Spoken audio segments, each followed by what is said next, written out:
Bonsoir Alexandre Cormier-Denis. Bonsoir. Je te remercie infiniment de venir ce soir nous informer. Toujours un plaisir. Aujourd'hui, on annonce une réforme du mode de scrutin. D'ailleurs, il y a eu un dépôt d'un projet de loi, c'est bien ça, par Sonia Lebel avec notre premier ministre. Et si tu peux prendre le temps de nous expliquer, parce que je l'ai vu sur ton fil de Twitter, qu'est-ce qui est à notre désavantage dans la proportionnelle? Oui, alors en fait, ce qu'il faut comprendre, c'est que là, le projet de loi, déjà, n'est pas pour la réforme du mode de scrutin complet et total. C'est-à-dire que c'est pour le dépôt d'un référendum qui se tiendrait en même temps que la prochaine élection en 2022. Donc, aux prochaines élections, on voterait pour, finalement, à la fois le prochain gouvernement, pour notre député de comté, et à la fois pour savoir si on veut effectivement que la réforme du mode de scrutin passe. Donc, il y aura un référendum. Et le référendum porterait donc sur une réforme du mode de scrutin pour qu'il soit une proportionnelle régionale compensatoire. Ouf! Oui. Alors, qu'est-ce que ça veut dire? Ça veut dire qu'en fait, il y aurait maintenant deux types de députés à l'Assemblée nationale. Il y aurait des députés de comté, comme on a depuis, finalement, 1791, depuis l'acte constitutionnel de 1791 qui ont mis en place des comtés électoraux. C'est le mode de scrutin habituel de l'Empire britannique. C'est vraiment le modèle du parlementarisme britannique le plus pur. Et à ces comtés-là, qui seraient finalement modulés sur les comtés fédéraux, donc on passerait de 125 comtés électoraux à 78, je crois, comtés électoraux pour le Québec, se rajouterait un certain nombre de députés qui seraient des députés de liste, donc qui seraient élus à la proportionnelle selon des régions administratives.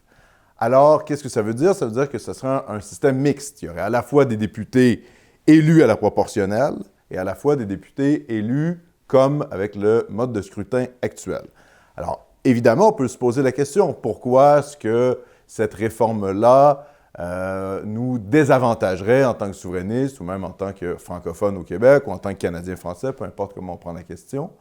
Bien, c'est très simple, c'est qu'en fait, il faut comprendre que la démographie actuelle fait en sorte que les comtés à majorité libérale ou à majorité, disons, fédéraliste de Montréal sont évidemment, en quelque sorte, sous-représentés par le système actuel.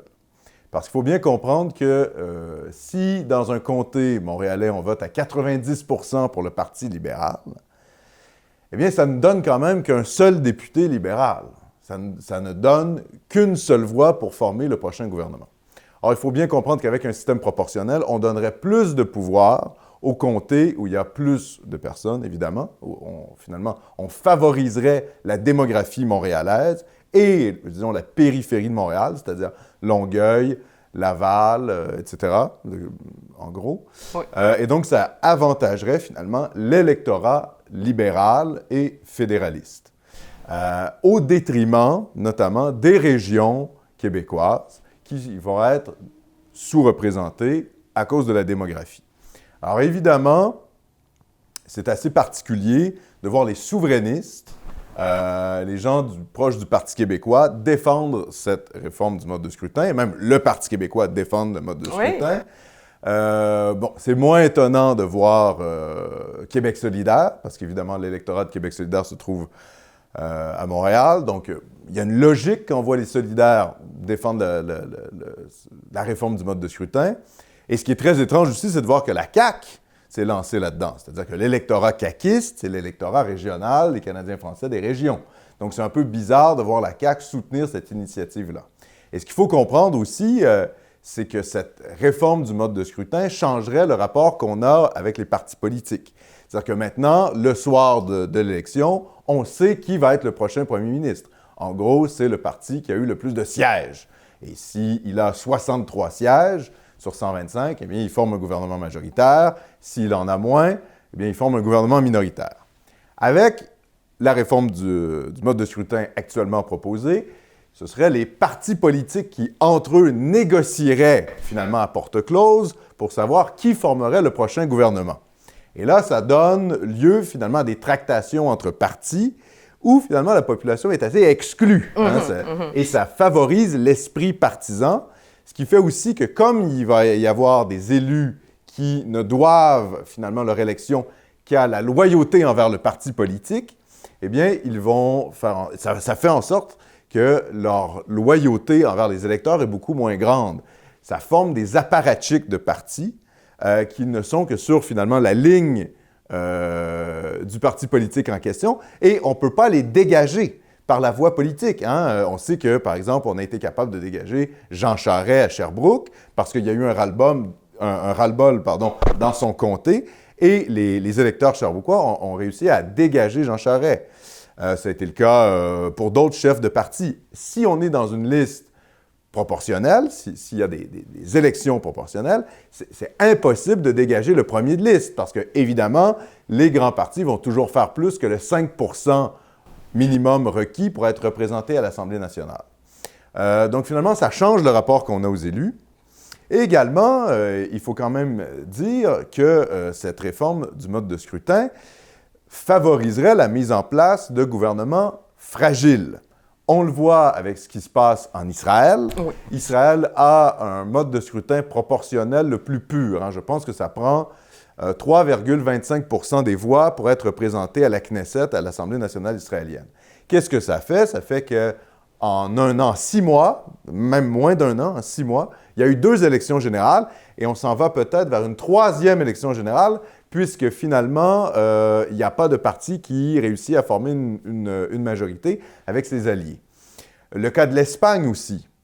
En Espagne, on va avoir une 4e élection générale en 4 ans parce qu'il n'y a pas de parti politique qui réussisse à faire des alliances stables et à s'installer. Évidemment, le cas le plus connu de l'instabilité parlementaire avec un mode de scrutin qui est proportionnel, avec des petits ajustements, parce que je pense qu'il y a une prime aux gagnants, c'est l'Italie. Je veux dire, l'instabilité gouvernementale italienne est proverbiale. Alors, ce qu'il faut bien comprendre, c'est qu'on peut avoir des critiques envers le parlementarisme britannique.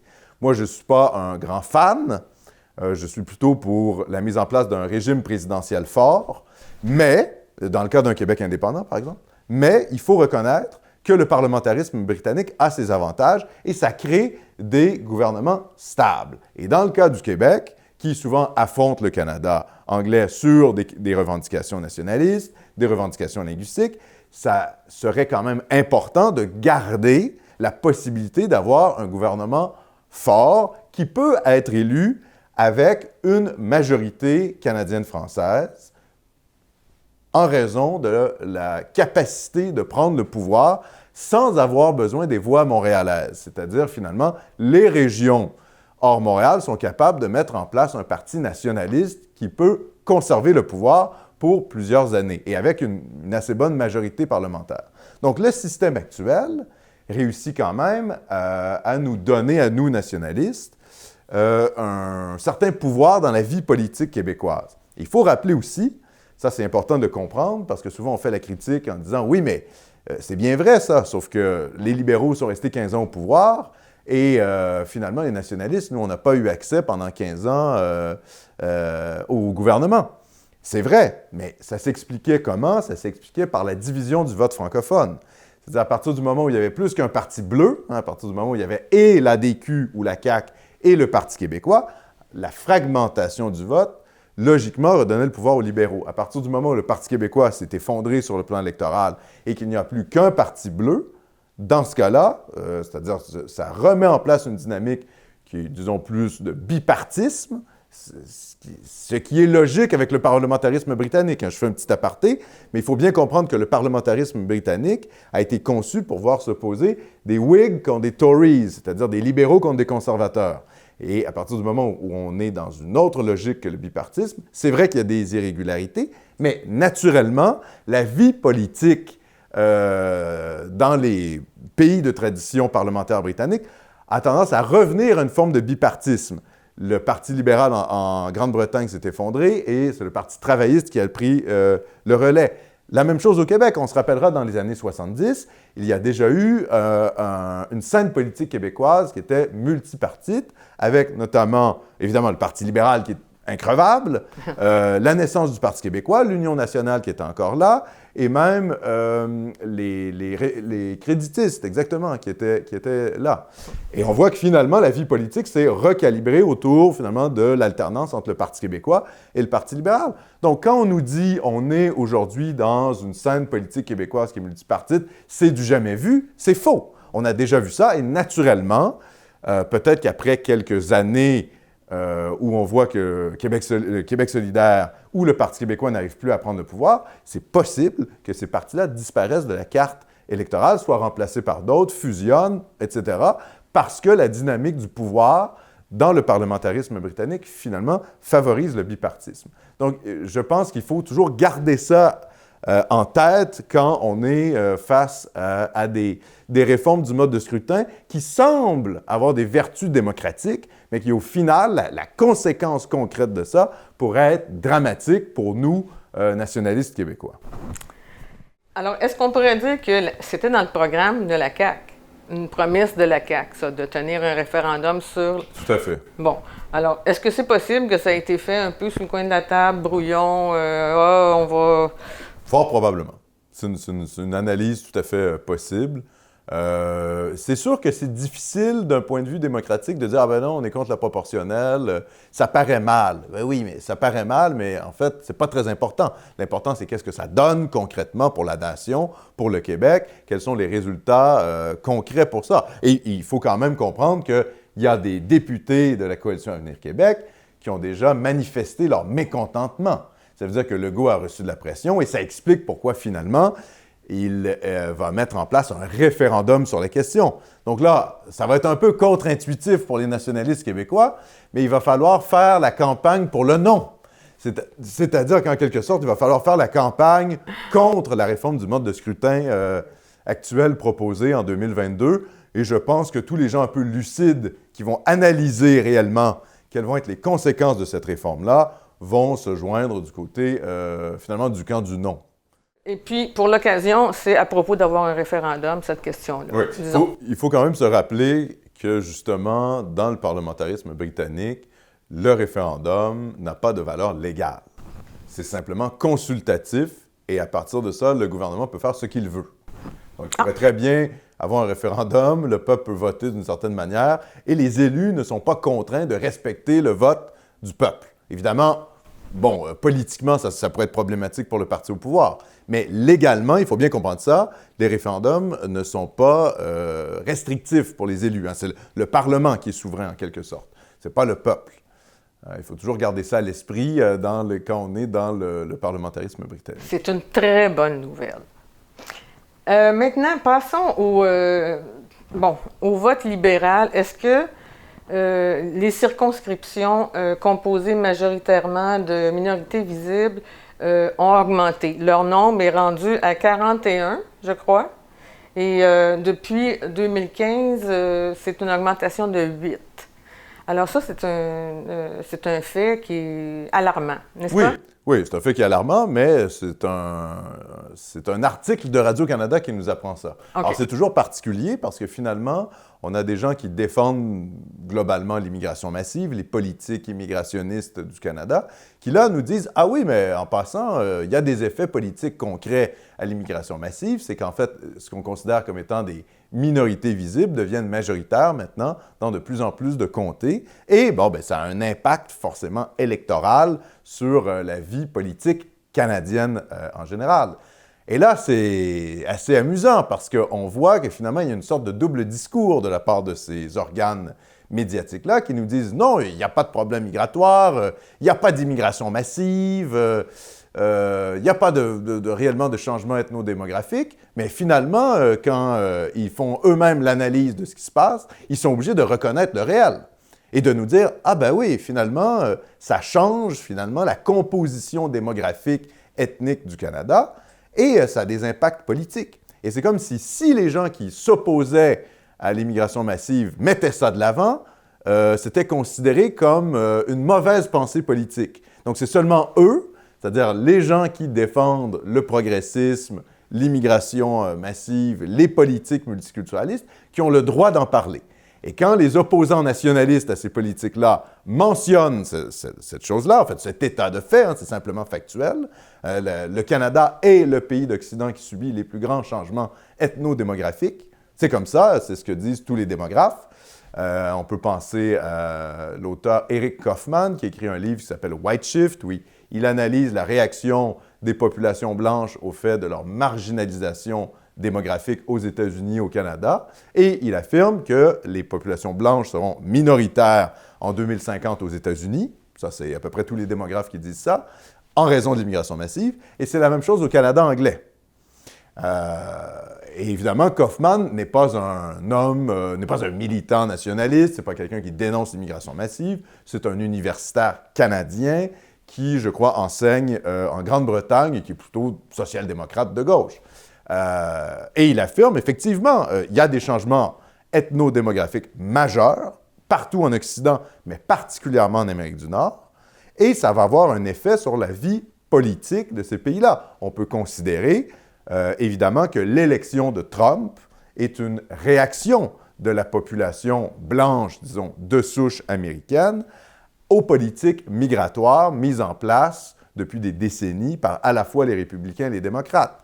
On sait qu'aux États-Unis, par exemple, la vie politique est assez transformée par ces questions-là d'immigration. La population blanche aux États-Unis, il y a beaucoup de statistiques là-dessus, parce qu'évidemment, pour des questions historiques, les États-Unis sont assez obsédés par la question raciale à cause de la guerre de sécession. Bon, évidemment, la guerre de sécession n'a pas été faite directement sur la question de l'esclavage, mais c'est ça qu'on en a retenu. Et donc, la question, disons, raciale, la question noire, fait partie de la vie politique américaine. Donc, c'est des gens qui ont toutes les statistiques ethniques. Les Américains ne sont pas du tout complexés de faire une segmentation de l'électorat selon l'origine ethnique. Tout le monde sait ça. Évidemment, 90% des électeurs noirs qui votent aux États-Unis votent pour le Parti démocrate. C'est la même chose pour les Juifs aux États-Unis. 90% d'entre eux votent pour le Parti démocrate. Pour les Latino-Américains, c'est moins clair. Mais ce qu'on constate notamment chez les électeurs blancs aux États-Unis, c'est qu'il y a une plus grande proportion à chaque élection qui vote pour le camp républicain. Ce qui fait qu'en quelque sorte, la droite américaine est de plus en plus un parti qui est celui de la majorité historique. Pour le Canada, je pense qu'on s'en va un peu dans la même voie pour le Canada anglais. C'est-à-dire qu'au fond, le Parti libéral, sa base électorale, va être composée des immigrés et de leurs descendants. On sait que majoritairement, la population de Toronto est une population qui est maintenant non blanche. C'est-à-dire c'est des gens qui soit sont de seconde génération comme immigrés, soit déjà eux-mêmes sont immigrés. Donc, on voit qu'il y a des... Et évidemment, Toronto est un bastion libéral, exactement comme Montréal est un bastion libéral aussi. Donc, ces changements ethno-démographiques-là vont transformer durablement non seulement, évidemment, la vie politique canadienne et québécoise, parce que malheureusement, nous sommes encore dans la Confédération, mais ça va aussi changer les rapports politiques et, je dirais, les mœurs du pays. Il y a eu des articles récemment où on s'est rendu compte qu'il y avait des mariages forcés au Québec. Bien, si on creusait un peu, on se rendrait compte qu'il y a beaucoup plus que ça. Il y a des excisions, il y a finalement... Toutes les pratiques qui ne conviennent pas avec notre mode de vie. Oui, mais c'est-à-dire que quand on fait venir en masse des populations extra-européennes qui ont des mœurs soit africaines, soit proche-orientales, qu'il n'y a pas de volonté non plus de les assimiler sur le plan culturel, parce que le volume est trop important. Parce qu'il faut quand même comprendre qu'avec un volume important, qu'est-ce que ça fait? Les gens, naturellement, se rassemblent entre eux. Je veux dire, les Québécois font la même chose en Floride. Hein? Oui. En Floride, les Québécois se tiennent entre eux en Floride. Sauf qu'on ne fait pas d'excision à ma connaissance. Non, effectivement, parce qu'il y a une compatibilité culturelle avec les Américains. On reste des peuples occidentaux. Mais ce que je voulais dire par là, c'est de dire qu'en fait, il ne faut pas en vouloir aux immigrants de se communautariser, puisque c'est un mouvement naturel que les peuples ont, de se retrouver avec des gens qui leur ressemblent. Même les Français qui viennent au Québec se retrouvent à peu près tous dans le même quartier et se tiennent entre eux et ont des amis français entre eux. Et la part d'assimilation est beaucoup moins grande qu'on le croit. Et pourtant, les Français, c'est censé être les gens les plus assimilables au Québec. Et pourtant, il y a quand même une forme de difficulté à s'insérer dans la société québécoise. Alors, quand on prend des gens qui ont des mœurs exogènes, qui viennent d'Asie centrale ou d'Afrique subsaharienne ou du Proche-Orient ou du Maghreb, il ne faut pas s'étonner que ces gens-là gardent leurs mœurs, pas seulement après 5-6 ans d'être présents sur le territoire national, mais peut-être même de génération en génération. Donc, surtout, tout ça est renforcé évidemment par les politiques multiculturalistes de l'État canadien, où le Canada leur dit en gros, conservez finalement vos mœurs. Donc finalement, ces changements-là démographiques vont réellement affecter de manière durable les pays occidentaux. Et le Canada, comme je l'ai dit précédemment, c'est le pays qui subit le plus grand changement ethno-démographique. Hein. On est le pays finalement phare d'une espèce de post-nationalisme où on veut faire cohabiter toutes les nations sur un même territoire en disant, finalement, il n'y a pas vraiment d'identité nationale, c'est l'identité de tous les habitants venant des 4 coins de la planète qui forment la particularité canadienne. Et évidemment, nous, les nationalistes québécois, qui avons très bien compris le jeu de Trudeau dès les années 70 avec le multiculturalisme, on sait très bien que c'est également une arme pour contrer nos revendications nationales face au Canada. Hein. La vision traditionnelle des Canadiens français par rapport au Canada, c'était de se dire, nous sommes dans un pays binational. Le Canada a été fondé par les Français, avec l'arrivée de Jacques Cartier, ensuite Champlain, la Nouvelle-France, et puis avec la conquête, nous sommes passés à l'Empire britannique. Et nous sommes finalement le peuple fondateur de l'expérience canadienne, et c'est rajouté à ça, évidemment, depuis la conquête britannique, l'élément anglais, en quelque sorte. Anglais, écossais, gallois, etc., irlandais. Mais cette vision-là d'un Canada binational est en train d'être, en fait, a toujours été une fiction, hein, faut pas se leurrer. C'est-à-dire ça, c'est un mythe des fédéralistes québécois. C'est un mythe des fédéralistes canadiens-français qui pensaient que les Canadiens anglais allaient les reconnaître comme des égaux. Ah, mais oui. Ça n'a jamais été le cas. Mais, oui. Mais même d'un point de vue canadien-anglais, maintenant, aujourd'hui, ce sont des gens qui ne considèrent même plus réellement comme fondateurs ou fondatrices leurs racines britanniques. C'est peut-être quelque chose qu'on peut trouver dans la base électorale conservatrice du Parti conservateur, qui va devenir, il faut le dire, de plus en plus le parti des Canadiens anglais qu'on pourrait qualifier de souche, en quelque sorte. Et le Parti libéral, qui est incarné là par vraiment le champion du post-nationalisme Justin Trudeau, qui a poussé la doctrine multiculturaliste à son maximum, finalement, c'est pas pour rien d'ailleurs qu'il a fait venir autant d'immigrés au Canada. C'est pas aussi pour construire une base électorale future pour le Parti libéral du Canada. Donc c'est assez intéressant quand même, je reviens là-dessus, c'est assez intéressant de voir que Radio-Canada est capable de nous produire des articles où il nous affirme qu'effectivement, les politiques migratoires vont changer la politique canadienne. Alors, Radio-Canada, merci de nous informer, hein, pour une fois. Puis, on rappelle pour le PQ et le Bloc québécois, et là, je cite tes paroles, « englué dans le politiquement correct ». J'aime beaucoup cette description. On a la vidéo de Pierre-Carl Péladeau qui dit qu'avec l'immigration, on perd un comté à chaque année. Mais là, je pense on va passer la vidéo, puis on va pouvoir expliquer par la suite. Nous, là, on n'aura pas 25 ans devant nous pour le réaliser. Avec la démographie, avec l'immigration, c'est certain qu'on perd un comté à chaque année. On perd un comté à chaque année, mais est-ce qu'on n'a pas perdu plus qu'un comté depuis qu'il a fait cette vidéo? Peut-être. Il faudrait vérifier factuellement qu'est-ce que ça veut dire. Il faut comprendre aussi que l'accession à la citoyenneté, donc la capacité de voter, a été réduite de 5 à 3 ans sous Justin Trudeau. Justin Trudeau a facilité finalement l'accession à la citoyenneté. Donc, ça prend quand même 3 ans pour avoir la citoyenneté si un immigré fait toutes les démarches dans les règles de l'art pour avoir accès à la citoyenneté. Donc, c'est un laps de temps qui est extrêmement court. Hein. Il ne faut pas se leurrer. En 3 ans, on ne peut pas prendre connaissance réellement des enjeux politiques d'une nation. C'est impossible. Donc, il faut commencer à, je pense, réfléchir grandement à ça. Moi, je suis évidemment en faveur de ce qui avait été proposé par le Parti québécois sous Pauline Marois, c'est-à-dire de penser à créer une citoyenneté québécoise. Hein.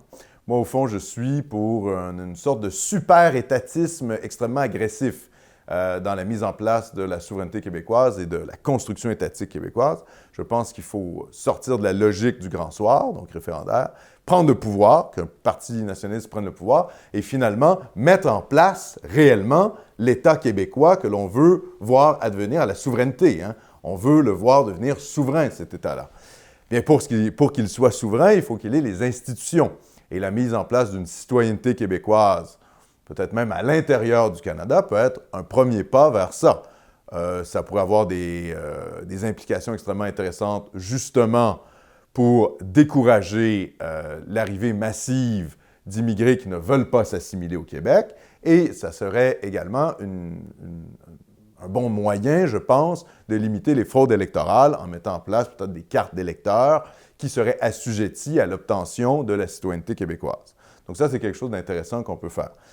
Sinon, pour ce qui est de la naïveté du mouvement souverainiste actuel, je pense, ça ne m'inquiète pas trop parce que finalement, on voit que ces partis-là qui restent collés au politiquement correct s'effondrent. Hein? C'est-à-dire que le Parti québécois est un peu en fin de vie, en quelque sorte. Hein? Mourir dans la dignité, c'était le projet de loi de Véronique Yvon. C'est un peu ce qui est en train de se produire à son propre parti. Pour ce qui est du Bloc québécois, il semble avoir une remontée du Bloc québécois, mais il faut bien comprendre pourquoi. C'est-à-dire que si les francophones votent pour le Bloc québécois, c'est principalement parce que Yves-François Blanchet a eu l'intelligence de se coller sur les revendications de la CAQ.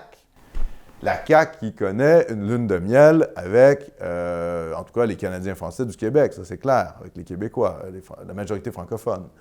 Alors que M. Blanchet, il faut le rappeler, avant l'élection de la CAQ, a comparé Legault aux méchants populistes européens en disant « oui, finalement, l'électorat de la CAQ, voilà, ils ont des penchants xénophobes et ça me fait penser au pire mouvement nationaliste européen. » Donc, c'est quelqu'un qui a quand même tenu des drôles de propos sur le nationalisme caquiste et qui aujourd'hui est bien content de la victoire de la CAQ, puisque lui-même en profite en se collant sur les revendications de François Legault envers le Canada. Hein, s'il y a une remontée du Bloc, c'est pas parce qu'ils font une campagne carboneutre. Non. C'est pas parce que Yves-François Blanchet nous parle d'écologie comme s'il était le Parti vert. Il faut bien comprendre ce qui mène à une remontée bloquiste, c'est parce qu'ils se tiennent proches des revendications nationalistes décomplexées de la Coalition Avenir Québec. Et ça, on peut donner ça au crédit d'Yves-François Blanchet,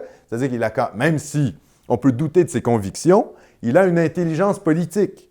C'est-à-dire qu'il a su voir ce qui plaisait à l'électorat qui est le sien, c'est-à-dire l'électorat canadien-français, et il s'est collé sur ces revendications-là. Donc ça, là-dessus, on peut quand même reconnaître ça chez lui. Il a une intelligence politique. Pour ce qui est de ses convictions, ça laisse pas mal plus à désirer, disons. Mais tant qu'à être un parti dans une élection fédérale, il faut être utile, hein? Oui, tout à fait. Oui. Tout à fait. Ben oui. Et d'ailleurs, c'est le jeu qu'il a à jouer. Hein. Le Bloc québécois doit se présenter comme la voix, disons, du gouvernement nationaliste qui a présentement en place à Québec et défendre ces politiques-là. Moi, évidemment, les positions du Bloc sur le chemin Roxham, où M. Blanchet dit qu'il faut abolir l'entente sur les tiers pays sûrs, je trouve ça aberrant. C'est-à-dire, il ne faut pas abolir l'entente qui fait en sorte que les immigrés qui sont passés par les États-Unis ne peuvent pas être accueillis par le Canada comme des réfugiés, mais il faut bien renvoyer ces gens-là chez eux. Ça devrait être ça, la politique du Bloc, et fermer le chemin Roxham.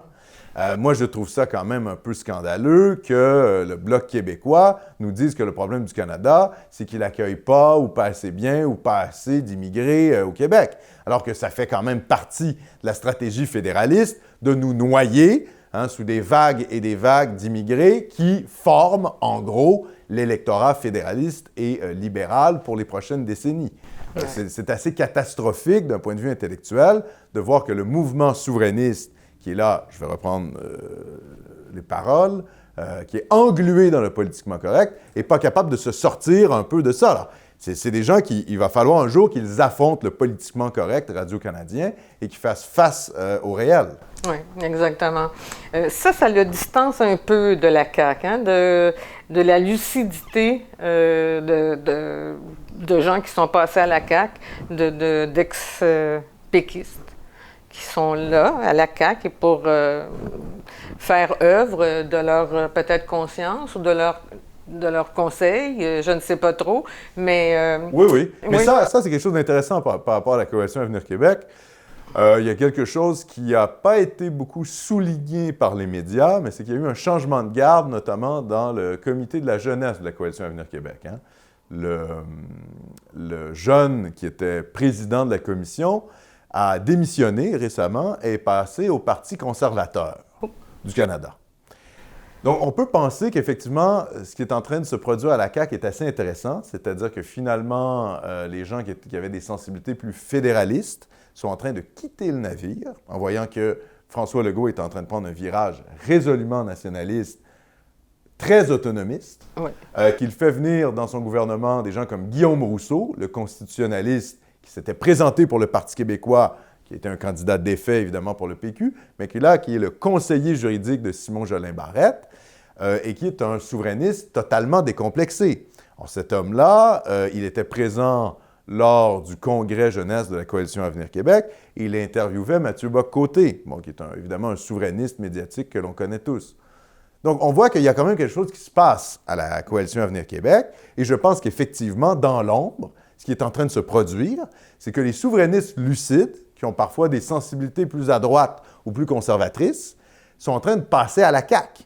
Et finalement, ce qu'il ne va rester au Parti québécois, ce ne sont que des sortes de souverainistes, progressistes, qui finalement pourraient peut-être mieux se retrouver à Québec solidaire que dans un réel mouvement nationaliste. Donc ça, c'est quelque chose d'intéressant qu'il va falloir surveiller. Évidemment, ça ne fait pas les manchettes des journaux. Ça, il faut s'intéresser un peu à la vie politique interne de la CAQ pour le comprendre, mais quand on le fait, on se rend compte qu'il y a des choses qui bougent finalement dans les plaques tectoniques de la politique québécoise, et c'est à surveiller parce que je pense que ça augure très bien pour la suite des choses.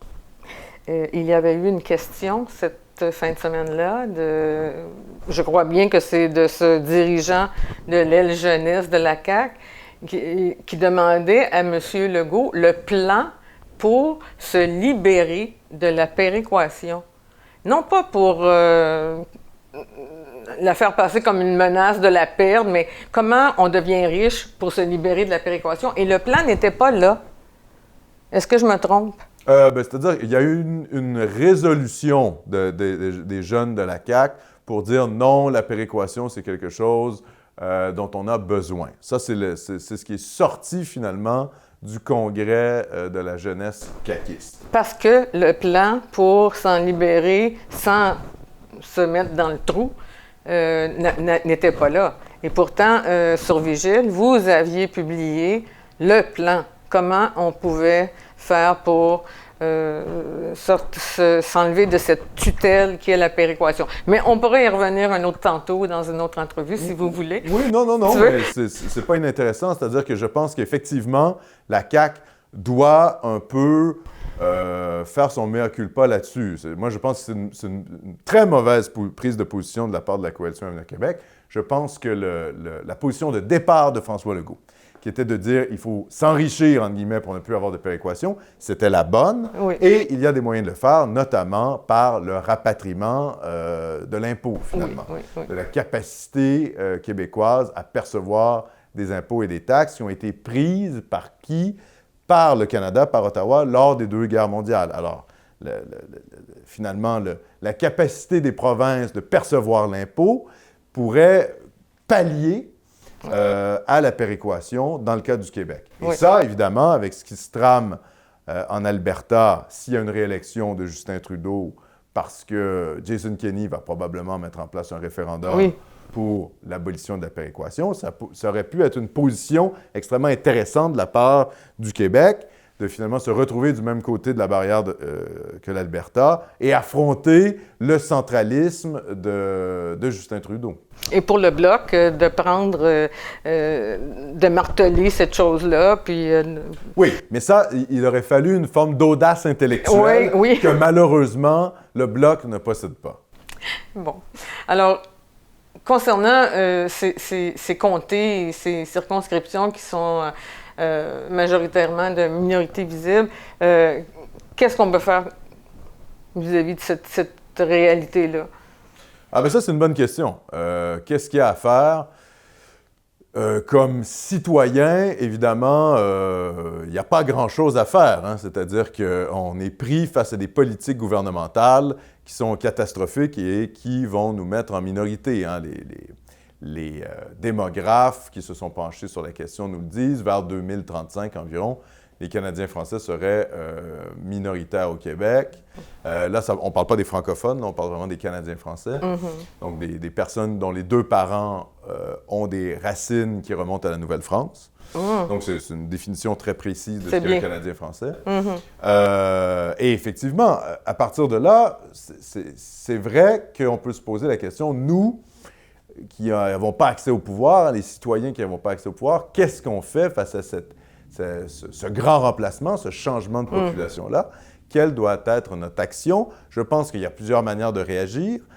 Il faut prendre conscience que c'est un phénomène qui va s'accélérer déjà. Il faut libérer la parole, c'est-à-dire que les gens qui sont conscients des changements démographiques, il faut en parler à ses proches, il faut en parler à ses amis, il faut diffuser, même si c'est des nouvelles qui viennent de Radio-Canada, qui vont dans notre sens, il faut le faire. Il faut amener les gens à prendre conscience que réellement l'immigration massive va changer durablement le pays et il faut sensibiliser finalement la population à ces changements-là et notamment, comment je dirais, libérer la parole.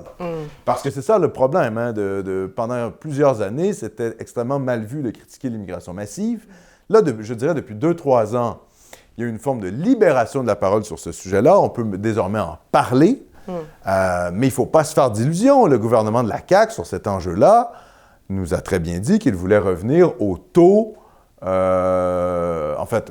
nombre d'immigrés acceptés par année, qui est de l'ordre de 50 000, ce qui était le cas sous Philippe Couillard. Il veut revenir au même chiffre qu'entretenaient les libéraux. Donc, il n'y aura pas de rupture radicale avec Philippe Couillard. Hein? Avec Legault? Pardon, avec Legault. Il n'y aura pas de rupture radicale. Couillard. Oui, c'est ça, avec l'ancien gouvernement. Donc, il faut pas se bercer d'illusions sur cette question-là. Évidemment, ça soulève aussi des questions plus dures, je dirais, pour les nationalistes québécois. Et ça nous remet un peu dans, finalement, des vieux questionnements sur notre nationalisme, puisque finalement, on se rend compte qu'avec la mise en place du nationalisme civique tel qu'il a été promulgué par, je dirais, le péquisme institutionnel depuis 50 ans, on nous a fait croire que finalement, le nationalisme québécois allait s'adresser à l'ensemble de la population au Québec. Hein? Et que finalement, peu importe qui on était sur le territoire québécois, on allait se sentir québécois. Factuellement, il faut reconnaître que c'est faux. C'est faux d'abord pour les Autochtones, c'est-à-dire que les lois actuellement au Québec, notamment la loi 99, reconnaît les nations autochtones ainsi que les Inuits. Donc là, déjà, il y a une première ambiguïté, c'est-à-dire est-ce que finalement on a affaire à des peuples qui ont une double allégeance, c'est-à-dire que ce sont à la fois des gens qui sont autochtones et québécois ou simplement québécois. On sait que déjà là, il y a une ambiguïté. Le chef, je pense que c'est Ghislain Picard, a déjà dit « Je ne suis ni Canadien ni Québécois, hein, je suis Atikamekw, je crois. C'est très clair. C'est-à-dire que là, on est dans une définition de nationalisme ou en tout cas d'un sentiment identitaire autochtone qui est pas du tout civique, c'est-à-dire qui est ancré dans, finalement, l'héritage ancestral. Finalement, le fait d'être autochtone, ça se transmet par le sang, en quelque sorte. C'est un nationalisme qu'on pourrait qualifier d'ethnique. Ouais. D'autre part, on reconnaît aussi, et ça, il faut avoir, je dirais, la lucidité de le reconnaître, qu'il y a beaucoup de gens qui sont nés au Québec qui ne se sont jamais sentis québécois. Des gens comme Mordecai Richler, par exemple, sont nés au Québec. à aucun moment, il ne s'est dit québécois. C'est jamais arrivé. Pour lui, les Québécois, c'était une sorte de tribu de l'Est de Montréal qui parlait français et qui était à moitié alcoolique, avec un mépris extrêmement grand pour finalement les Canadiens français de l'Est de l'île. C'est la même chose pour une grande célébrité, entre guillemets, québécoise, qui est Léonard Cohen. À aucun moment, Léonard Cohen ne s'est dit québécois. Quand on lui posait la question à Montréal, il disait « moi, je suis citoyen du monde et ça ne l'empêchait pas de chanter « Alléluia » pour l'armée israélienne quand il se rendait en Israël. Bon, évidemment, Mordecai Richler et Léonard Cohen, c'est un peu ce sont des cas particuliers parce que ce sont des judéo-anglophones, c'est-à-dire qu'il y a à la fois l'appartenance juive et l'appartenance canadienne-anglaise.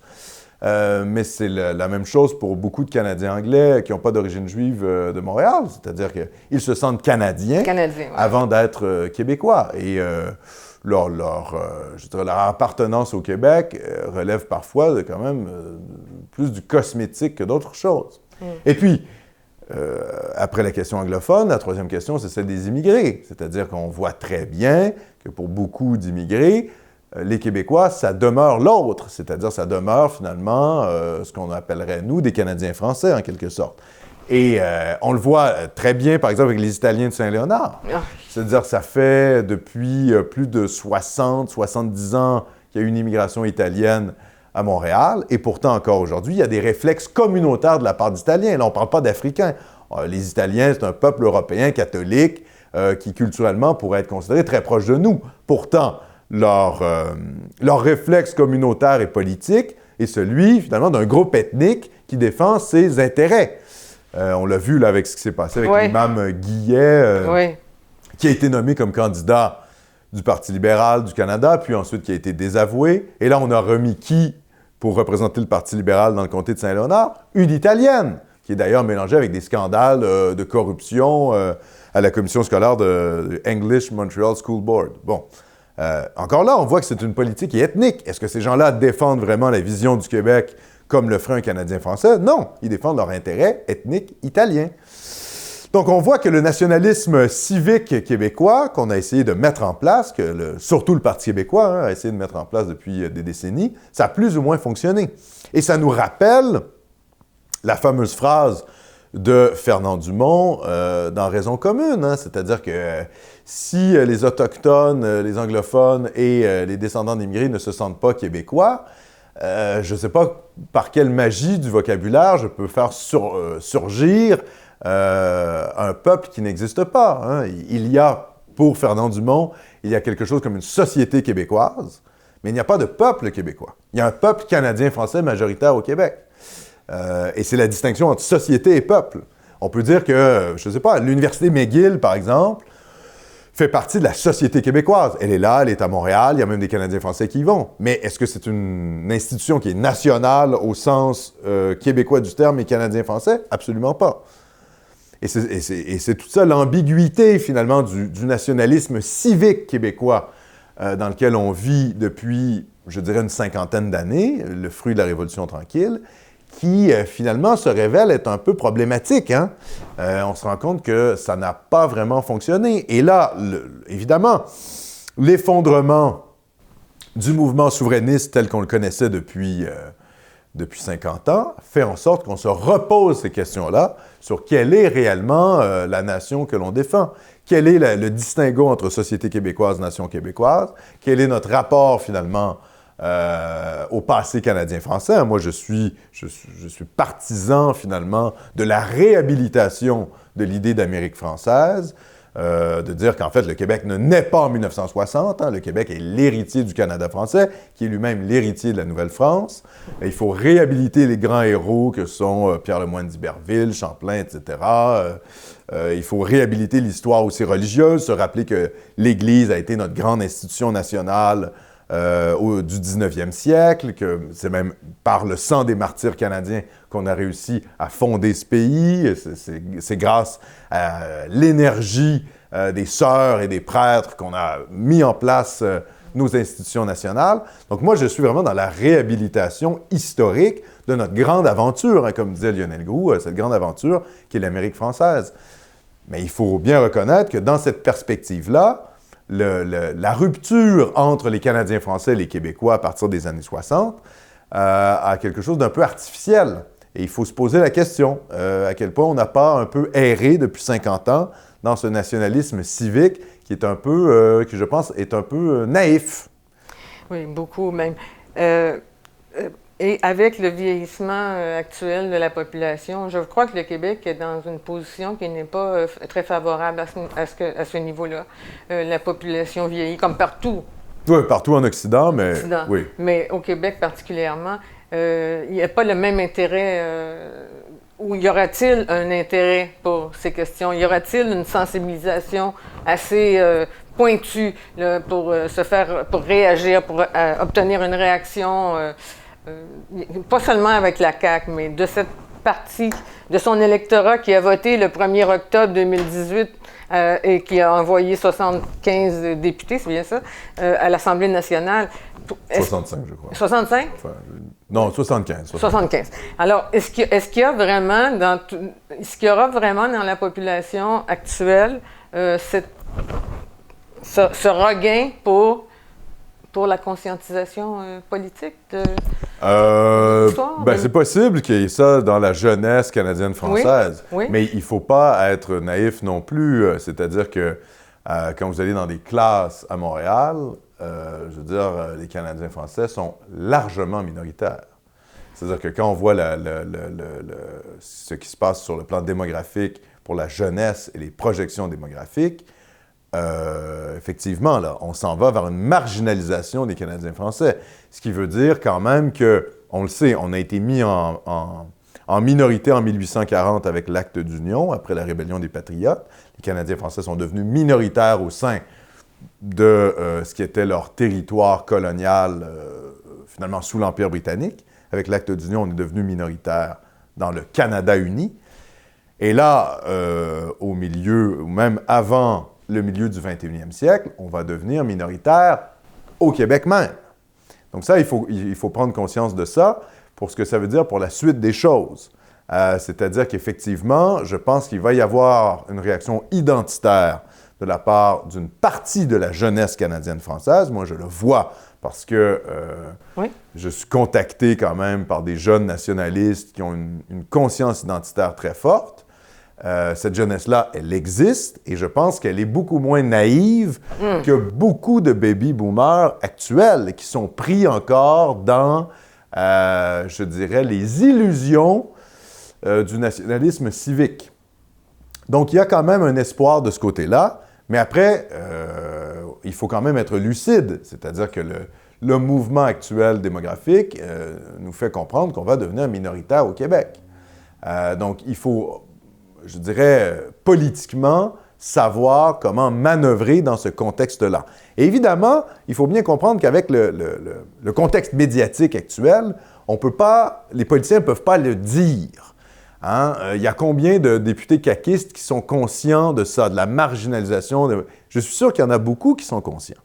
Mais ce n'est pas un discours qu'on peut porter, parce que dès qu'on se met à porter ce discours-là sur la place publique, on se fait attaquer de toutes parts, je veux dire, pas seulement par Radio-Canada et la presse, là, même les journalistes de TVA ou du Journal de Montréal vont vous attaquer. Donc là...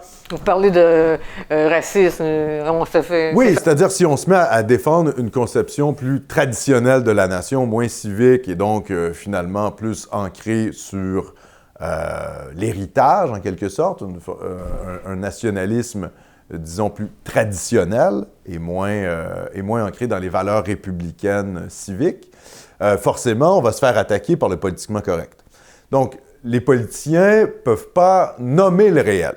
Ouais, ça, c'est un effet du politiquement correct actuellement. Ouais. Est-ce que ça veut dire qu'ils n'en sont pas conscients?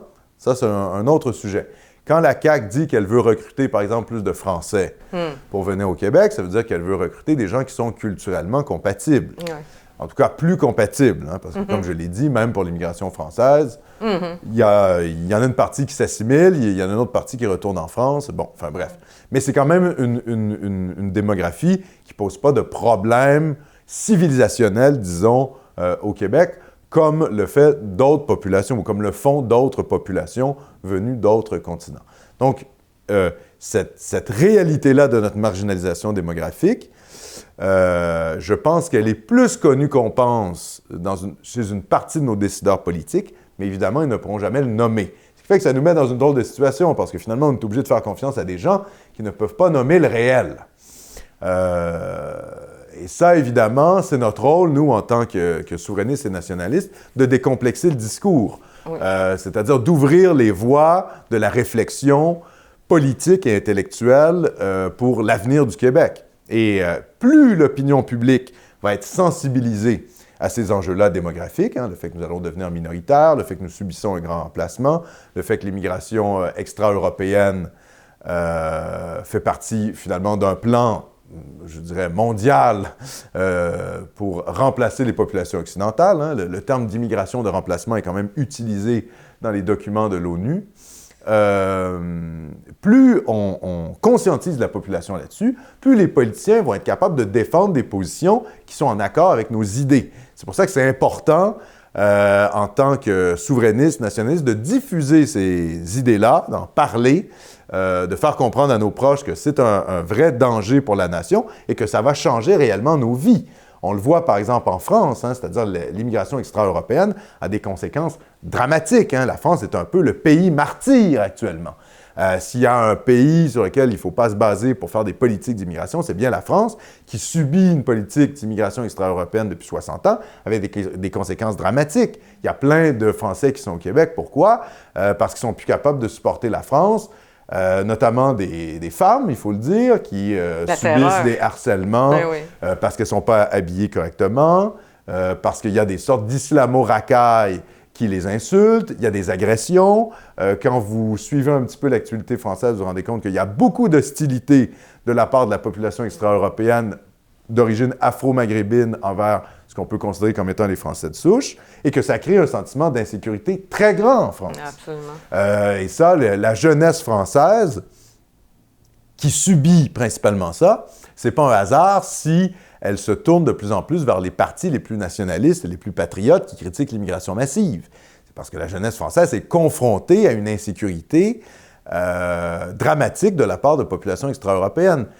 Et ça, il faut quand même prendre conscience de ça. C'est-à-dire que si la France, qui est une hyperpuissance culturelle, n'est pas parvenue à assimiler des populations extra-européennes de ces anciennes colonies, il ne faut pas croire que nous, Québécois, qui n'avons même pas un État souverain, on va être capable de le faire. Voilà. Donc, il faut arrêter la naïveté sur la question de l'assimilation des immigrés, qui va être très difficile, que je souhaite, évidemment.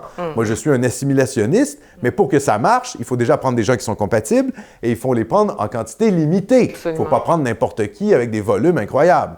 Et ça, je pense que c'est notre devoir de montrer quand même le cas catastrophique de la France comme contre-modèle.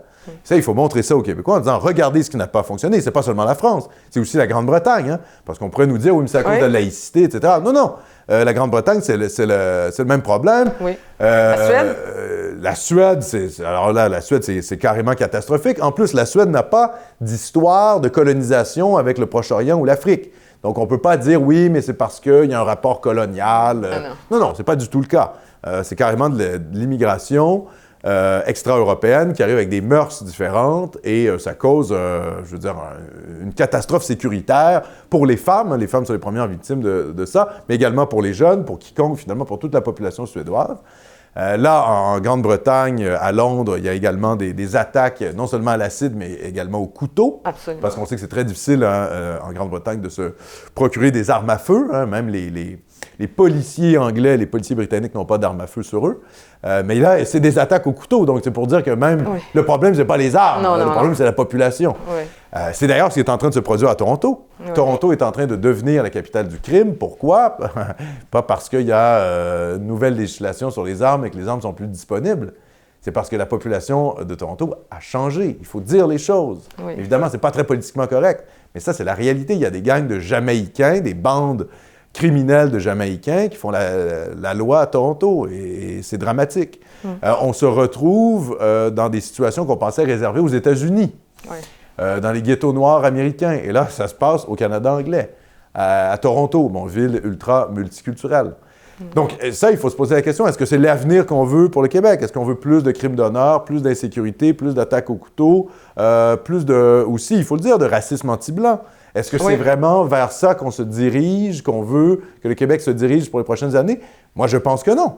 Je pense que les Québécois, massivement, rejettent tout cela, voient ce qui se passe en Europe, et c'est pour ça qu'ils ont voté, notamment pour le parti qui était le plus dur sur la question de l'immigration et du multiculturalisme, la Coalition Avenir Québec. Les Québécois ne sont pas aveugles.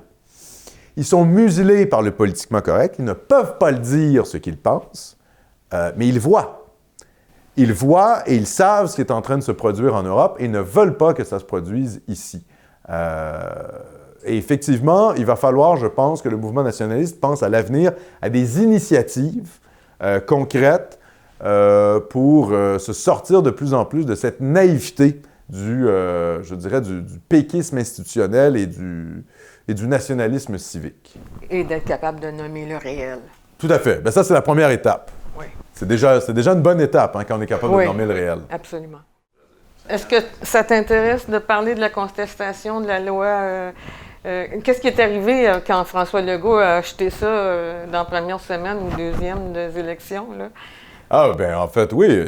Il a mis de l'avant, finalement, pendant les premiers jours, la position du Québec. C'est-à-dire qu'il s'est mis comme l'opposant principal à Justin Trudeau, en quelque sorte. Okay. Il a mis le Québec au centre de l'attention médiatique de la politique pan-canadienne. Et moi qui lis quand même les journaux canadiens-anglais chaque jour, j'ai vu la réaction canadienne-anglaise. C'est-à-dire qu'en quelque sorte, les Canadiens anglais étaient outrés de voir qu'il n'y a pas un chef qui osait dire « Oui, nous allons contester le projet de loi 21 ». Il n'y a aucun chef qui a dit ça, évidemment. Même Trudeau a gardé une sorte d'ambiguïté. Pourquoi? Parce qu'il voulait garder ses circonscriptions libérales au Québec. C'est évident. Donc, je pense que Legault, en faisant cette demande-là de non-ingérence dès le premier jour, il a saboté le premier jour de campagne de Justin Trudeau, il a positionné le Québec au centre des enjeux et il a rappelé, finalement, en quelque sorte, que ce qu'il préférait, ça serait une alliance bleue. Hein? Il a donné un coup de pouce à la fois au Bloc québécois et à la fois aux conservateurs. Oui. Donc, je pense que c'était extrêmement habile de sa part. Et ça, c'est quelque chose souvent qu'on a tendance à sous-estimer. Hein? C'est-à-dire que même des gens qui nous paraissent un peu badauds en politique, François Legault a quand même un aspect politicien un peu de mononcle, quoi. C'est un peu... oui, puis sur l'économie tout le temps. Puis... Oui, c'est pas quelqu'un qui nous semble particulièrement articulé ou si vif d'esprit. Et au final, c'est peut-être quelqu'un qui est beaucoup plus habile politiquement qu'on a tendance à le croire. Il faut jamais oublier que l'aspect populaire des politiciens peut cacher une intelligence pragmatique politique beaucoup plus acerbe. Ça, c'est quelque chose qu'on a tendance à négliger. Et parfois, chez des intellectuels, des gens comme Jean-François Lisée, qui semblent avoir des grandes connaissances et compréhensions larges de la vie politique, finalement, créent des catastrophes politiques. Peut-être que François Legault a beaucoup plus d'instinct qu'on ne le croit. Et là, la politique fédérale, en tout cas le début de la campagne fédérale 2019, nous a prouvé quand même qu'il savait où il s'en allait, finalement. Oui, et puis son équipe derrière lui, comme on parlait tantôt, a su bien l'épauler. Tout à fait, l'épauler. Et on voit que finalement, ce sont les éléments les plus intéressants du mouvement souverainiste qui se retrouvent à la Coalition Avenir Québec. Donc ça aussi, c'est extrêmement encourageant. Ça veut dire que quand même les ministres de François Legault, en tout cas, peut-être pas dans tous les domaines, mais dans un certain nombre de ministères, sont assez bien conseillés. Alors, si la campagne débute à peine, mais ça veut dire que maintenant, on est rendu presque à la moitié, à la mi-campagne, est-ce que tu as des prédictions? Est-ce que tu as une espèce de... Qu'est-ce que tu vois qui peut aider la cause, que ce soit rouge ou bleu? Au fédéral. Je pense qu'on s'en va, bon, c'est ce que les sondages disent, hein, qu'on s'en va vers un gouvernement minoritaire, peut-être libéral, malheureusement. On verra comment ça se passe, parce que l'opinion peut quand même se retourner assez rapidement. Mm-hmm.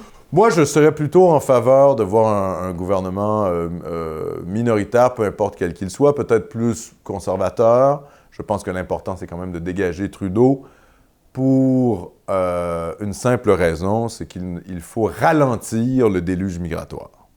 Et si Trudeau repasse, est réélu avec un gouvernement majoritaire, il va pouvoir faire ce qu'il veut, même augmenter l'immigration. Et ça veut dire que